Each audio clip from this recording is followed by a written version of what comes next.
తర్వాత తమకన్నా తక్కువ చదువుకున్న వాళ్ళు రన్ చేసే కంపెనీలో జాబ్ చేస్తారు. కరెంట్ ఇండియన్ ఎడ్యుకేషన్ సిస్టమ్ ఎంత బాగుందంటే సెలబ్రిటీస్, పొలిటీషియన్స్ అంతా తమ పిల్లలని చదవడానికి బయటికి పంపుతారు. రతన్ టాటా అయినా, అంబానీ అయినా, విరాట్ కోహ్లీ అయినా, నాగార్జున అయినా, చిరంజీవి అయినా, Narendra Modi. Switzerland total population కన్నా ఎక్కువ మన ఇండియా ఇంజనీర్స్ని ప్రొడ్యూస్ చేస్తుంది. అయినా కానీ రీసెర్చ్ అండ్ ఇన్నోవేషన్లో స్విట్జర్లాండ్ నెంబర్ 1లో ఉంది. ఇండిపెండెన్స్ తర్వాత రిపబ్లిక్ ఆఫ్ ఇండియా నోబెల్ లిటరసీని ఓన్లీ 1% ప్రొడ్యూస్ చేసింది. అదే యుఎస్ఏ 100+ ప్రొడ్యూస్ చేసింది. ఎగ్జామ్స్ రిపోర్ట్స్ ప్రకారం 80% ఎడ్యుకేటెడ్ ఇండియన్స్ ఎంప్లాయబులే కాదు, అంటే వాళ్ళకి జాబ్సే లేవు. ఇప్పుడు మనం సుందర్ పిచ్చై, సత్యనిధిల గురించి మాట్లాడుకుంటాం, కానీ వాళ్ళు కూడా వాళ్ళ హయ్యర్ స్టడీస్ వేరే కంట్రీలో చేసారు. ఈ రూట్ కాస్ట్ని ఫైండ్ అవుట్ చేయాలంటే మనం కొంచెం వెనుకకి వెళ్ళాలి హిస్టరీలోకి. బ్రిటిషర్స్ రూల్ చేసేటప్పుడు ఈస్ట్ ఇండియా కంపెనీకి 2 ప్రాబ్లమ్స్ ఉండే. First, communication with India.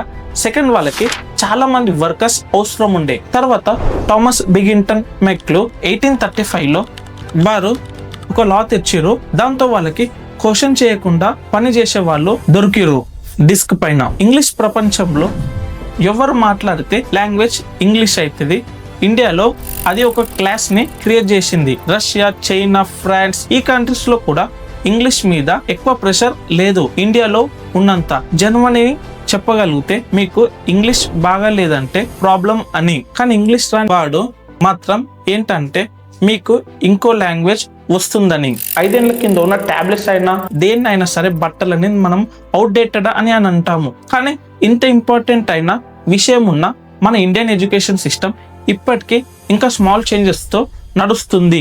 మన ఇండియన్ ఎడ్యుకేషన్ సిస్టంలో ఎక్కువ మెమరైజ్ చేసిన వాడే ఎక్కువ మార్క్స్ వస్తే అదే ఒక కాంపిటీషన్. ఇప్పుడు 95% మార్క్స్ వచ్చిన సాంస్క్రిట్లో వాళ్ళకి సాంస్క్రిట్ చదవడానికే మాట్లాడడానికే రాదు.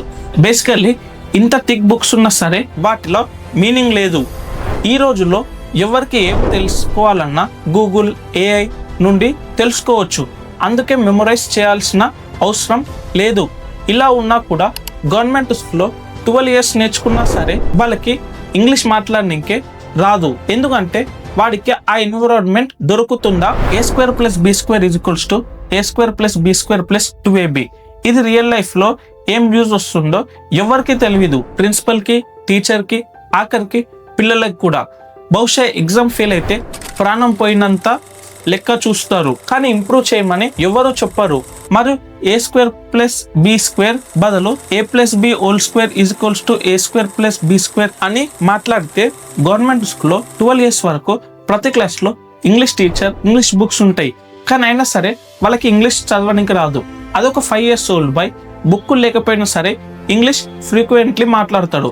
ఎందుకంటే ఆయనకి ఆ ఎన్విరాన్మెంట్ దొరికింది 5 years oldకి. దీనికి ఏదైనా మీనింగ్ ఉండవచ్చు, అది మనకు తెలియదు. కానీ అదే ప్లేస్లో మనం 2 అనకుండా 3 అంటే మన చుట్టుపక్కల ఉన్న వాళ్ళందరూ నవ్వుతారు. కిండర్ గార్డెన్లో పిల్లలకు నేర్పించే టెక్నిక్ కాలేజ్లో నేర్పించే దానికన్నా 1,00,000 times బెటర్.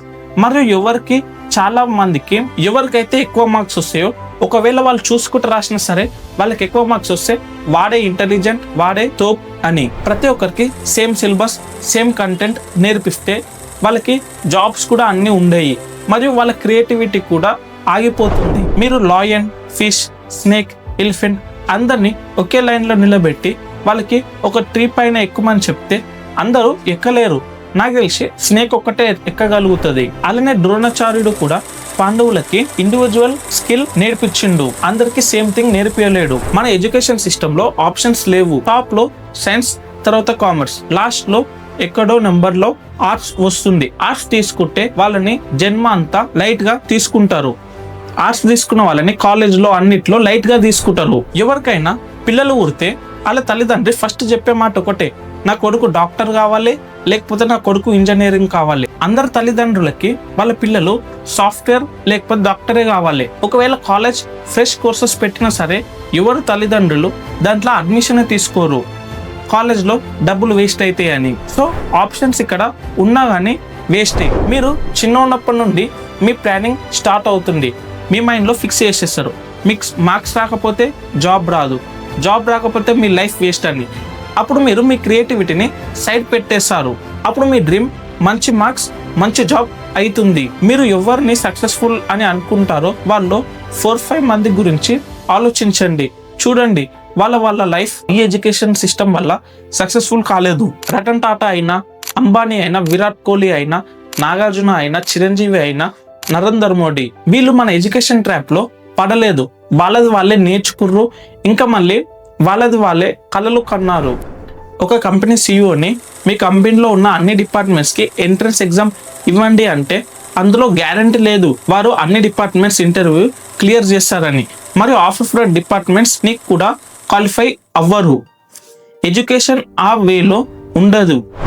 మన లైఫ్ 25% అంతా ఈ ఎడ్యుకేషన్ సిస్టమ్ పైనే మనము స్పెండ్ చేస్తాము. జనం తన లైఫ్లో టాప్ 5% బెస్ట్ ఇయర్స్ అంటే ఈ కరెంట్ ఎడ్యుకేషన్ సిస్టంలో పెడతారు. తర్వాత తమకన్నా తక్కువ చదువుకున్న వాళ్ళు రన్ చేసే కంపెనీలో జాబ్ చేస్తారు. కరెంట్ ఇండియన్ ఎడ్యుకేషన్ సిస్టమ్ ఎంత బాగుందంటే సెలబ్రిటీస్, పొలిటీషియన్స్ అంతా తమ పిల్లలని చదవడానికి బయటికి పంపుతారు. వాళ్ళకి ఇది క్లియర్గా తెలుసు కాబట్టి వాళ్ళు వాళ్ళ ఏరియాలో ఉన్న ఆ గవర్నమెంట్ కాలేజ్లో తమ పిల్లలని చదువుకోవడం కంపల్సరీ చేయలే. మనకి మన స్కిల్ మీద కాన్ఫిడెన్సే లేదు వర్క్ చేయడానికి.